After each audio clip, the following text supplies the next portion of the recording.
President Biden is back in the U.S. after wrapping up his 5-day trip to Europe. He arrived at the White House last night after meeting with Finland's president earlier in the day to celebrate that country joining NATO.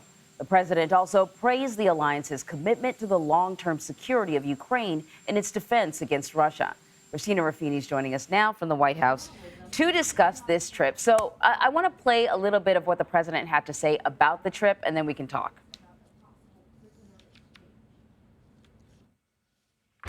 We just finished a historic NATO summit. I think it was historic. And it was a reminder that the nations around the table are not only share common history, but we share common challenges.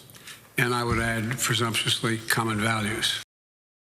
So the administration, did it accomplish what it set out to do on this trip?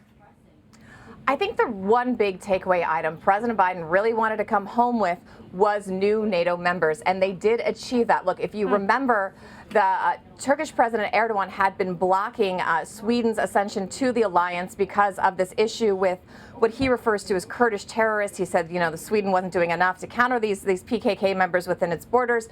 All that aside, that seems to have been worked out. He's dropped his objections. The president thanks him for that. And now Sweden and Finland, both these Nordic nations, will be joining the alliance. And that's a big deal because these are two nations that had wanted to be out of the alliance for a long time. For decades, they wanted to remain neutral. And then when Russia went into Ukraine, all of a sudden they said, look, we've changed our minds. And they vowed to do it together if they did it.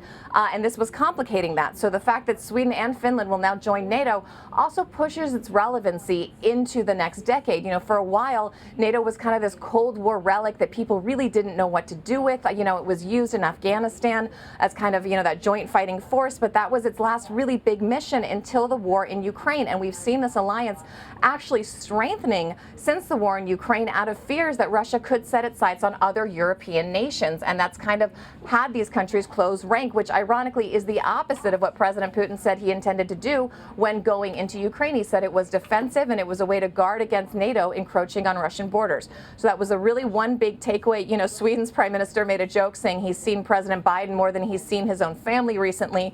But both those leaders thanked the president for their support and for finally carrying this across the line. So in the meantime, Secretary of State Antony Blinken is back out again. He met with the top Chinese diplomat in Indonesia Thursday. I presume sort of continuing this conversation that will ultimately pave the way to the two leaders of the two nations meeting at some point. What do we know about that conversation? Well, that's the hope, ideally, but they haven't been able to get there yet. The awkwardness of this particular meeting was on the heels of Blinken going to China earlier this year, which was a big deal because, remember, he had it scheduled before. Then there was the Chinese weather balloon, spy balloon, whatever you want to call it. That trip was called off. Now he met with his Chinese counterpart, but this comes on the heels of what the U.S. says is likely a Chinese origin sourcing hacking attack on U.S. infrastructure, including at the State Department. They believe hackers were able to get into the unsecured systems of some of these government officials, including the Trade Secretary, and look at these emails ahead of the last meeting between Blinken and the Chinese. So the State Department says this is something that was addressed at the top of the meeting, and the two leaders were able to have a conversation, but there weren't any deliverables or any productive things coming out of that conversation because they're not at that point yet, right? Relations are still so tense that they're just at the point where they're still trying to talk about talks to talk about things. But the thing that they're meeting is in itself, from a diplomatic standpoint, still a good thing. All right. And then before we let you go, the Secret Service announced that it's ending the investigation into who brought cocaine into the White House. I thought for sure if they could zero in on this in the White House, I figured you could probably do that. There's surveillance video. They're going to spend all the money necessary to figure out fingerprints and whatever. They can't figure it out. What's going on? I mean, they promise a thorough investigation. Some of the criticism from Republican lawmakers has been a thorough investigation. You say it's closed after 10 days. It was, according to the Secret Service, a very minute amount of cocaine. The only reason they tested it in the first place is, look, their job is not to screen visitors for drugs, right? You don't have to have a drug test to come in and look at the garden or come in and tour the grounds on a Saturday.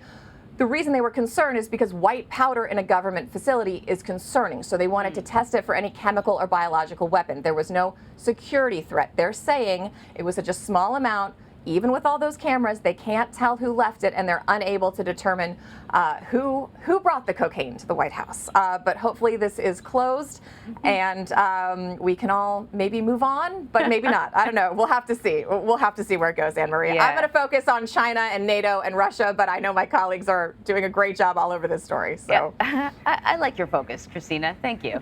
Thanks.